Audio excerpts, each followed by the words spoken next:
nouvelles technologies dans le métier ont 3 bienfaits. Le premier, c'est sur l'aspect formation, puisque aujourd'hui, au lieu de faire des formations présentielles, on peut faire des formations e-learning. Et pour ça, on a un portail qui est très bien fait avec l'Anacofi, qui nous permet d'accéder à des formations qualitatives. Le deuxième point, c'est sur l'aspect relation client, puisque aujourd'hui, il existe des normes comme la norme Pénélope, qui permet d'avoir des échanges de flux financiers, de données financières avec nos partenaires assurances, et pouvoir répondre à temps réel à nos clients sur justement leur position de compte, quels sont les arbitrages, les orientations à leur donner. Et surtout, le point qui est très important, aujourd'hui tous les CGP parlent des contraintes réglementaires.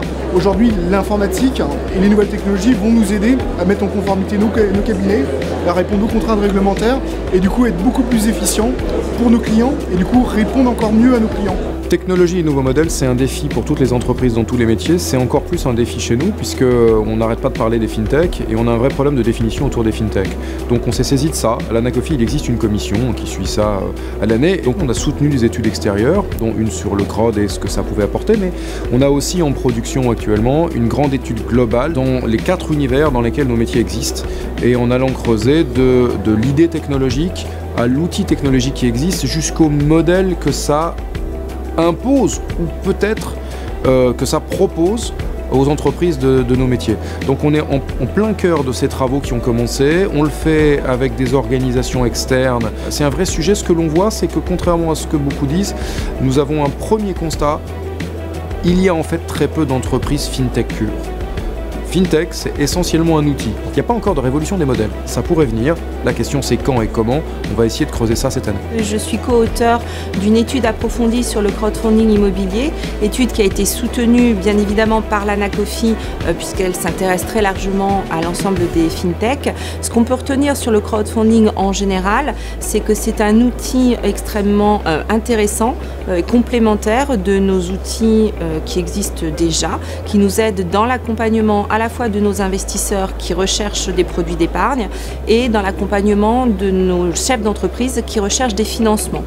On a une petite problématique aujourd'hui puisque le législateur a souhaité que le crowdfunding soit totalement désintermédié. Or, on voit que pour leur business model, les plateformes auraient besoin qu'on puisse intervenir.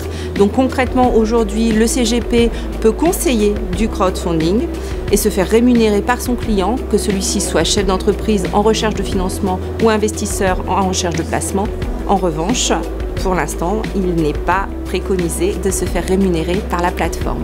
Et donc l'Anacofi va travailler en étroite collaboration avec l'AMF et la CPR, qui sont les 2 organes de régulation des plateformes de crowdfunding, afin d'essayer de trouver une solution qui puisse être satisfaisante pour toutes les parties prenantes. Dans nos métiers, la nouvelle technologie, déjà pour la sélection des solutions et des fonds, ça nous permet d'avoir une idée un peu transversale et exhaustive des choix qu'on propose à nos clients. Ensuite, dans le quotidien, on a par exemple pour une ouverture d'un compte, on était arrivé avec une législation qui est un peu lourde à saisir 80 ou 90 pages pour une toute petite collecte, alors qu'en réalité aujourd'hui avec la dématérialisation notamment des documents, on arrive à faire en 50% dématérialisé ou même 100% dématérialisé, à éviter l'utilisation de papier. C'est-à-dire que par exemple avec une tablette, on peut faire une souscription d'assurance vie ou de compte titre ou d'un PEA, on peut mettre à jour les données, le client a connaissance des documents par PDF qui signe sur un environnement 100% numérique, il est contresigné par un adressage de ces documents par mail sur sa boîte personnelle et il finit par signer avec un code qu'on lui envoie par SMS sur son téléphone. Donc ça simplifie beaucoup la procédure. Après, nous, en termes de stockage des documents que nous impose le législateur, ça permet d'avoir beaucoup plus de facilité pour avoir accès sur des recherches ultérieures de documents selon certains critères. Nous essayons d'anticiper et de trouver des outils qui puissent être susceptibles d'apporter des facilitants, pas des solutions immédiates, des facilitants dans le travail de nos CIF, tant dans différents métiers que nous avons, que ce soit l'immobilier, l'IOBSP, l'assurance et le conseil en finance d'entreprise. Les outils nous apporteront des facilitants. Ça n'annulera pas les qualités de nos CIF. Au contraire, ils vont avoir le temps, avec ces outils, de réfléchir justement sur leurs problématiques qui sont présentées et avoir des outils rapides pour apporter des analyses ou des solutions.